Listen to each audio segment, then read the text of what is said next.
solstice is a very pale but brilliant light here, and we're looking now at what the next decade will bring, 2020 to 2030. Neptune in Pisces is the final dispositor of the entire picture. We're dealing with a great deal of disinformation, but also a creative time where we can look into inspiration, into really the unknown.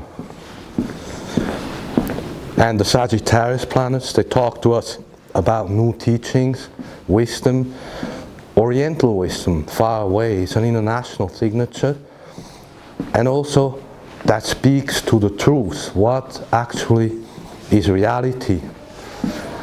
And with Neptune, we feel capable of looking beyond what's being discussed in world affairs and economics, and we can look into literally the unknown, because our knowledge comes from the unknown, not from what we know.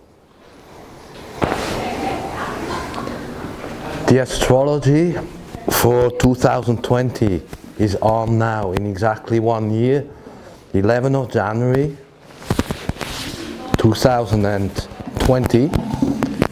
We're having the Saturn-Pluto opposition, and I had explained this is a cycle of 500 and 750 years. To be precise, the last time we had an alignment that is absolutely comparable was in 1284, and then again in 1518, and so the next time 2020. In 2020 there will be many alignments in Capricorn. We discussed Saturn and Pluto, but also Jupiter and Pluto, which matches with 1284, and then eventually triggered by Mars. So all of 2020 will be a whole year of Capricorn alignment structures. If we look at what went on in 1284 and 1518, we get an interesting idea about what it is going to mean. 1284 was the year when in Germany the famous story, a true story happened, known as the Pied Piper of Hamelin. 1284 was also the time when the Templars had reached their apex. They were on the way retreating, thrown out of Jerusalem. There was change coming. The Venetians were starting an open gold standard. The Templars had their secret gold standard. So you see the economical shifts during that time in the Capricorn alignment. And in 1518, that was one cycle later, we see a different situation, but again with similar themes of new thinking. There were three great thinkers that came around. One was Machiavel, Luther, Martin Luther, and Loyola. All the three changed the philosophical, spiritual, political outlook on life.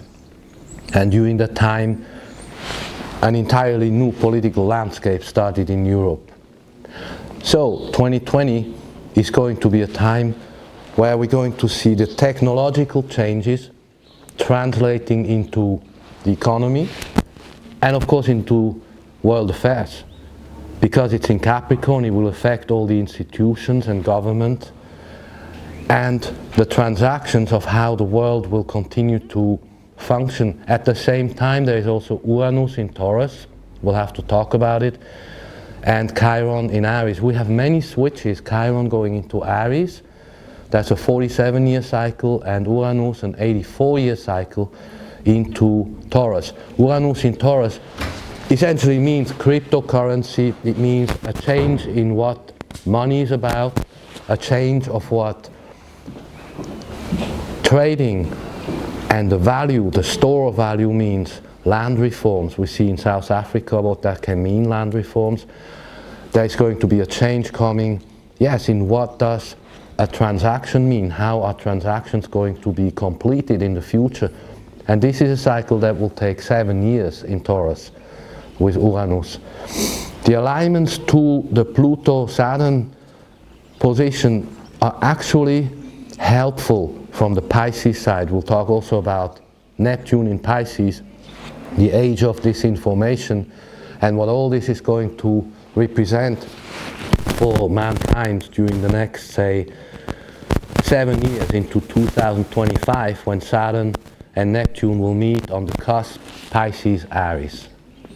The real structure of economics and the way we're going to cooperate worldwide is changing as this Capricorn alignment is taking place.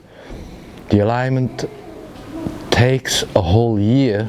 It's not just a one-day affair. There are certain checkpoints where several planets meet with each other, but the duration of the phase takes about 1 year, all of 2020. And so it is only after 2020 is behind us that we will see the effect it would have taken, and with what is going on around in the world, anywhere we look, we see disorganization, we see the beginning even of some form of civil war. We even see, and the astrology shows it very clearly, the potential of anarchy, and anarchy is an organized thing. People think it's disorganization. Not at all. When you look around in certain places in detail and you see how the potential civil wars are being organized, those who prepare this, the anarchic movements, are very well organized, almost militaristic in organization. And anywhere we look, in Europe and elsewhere, we see these movements beginning. In history, when you look back into those cycles, with Pluto in Capricorn and then later in Aquarius, those are always the times of the greater revolutions. And these cycles seem to repeat, but they also go out of control. They spiral out of control. So while it is a repetition with rotation of planets, it has each time a new theme to it.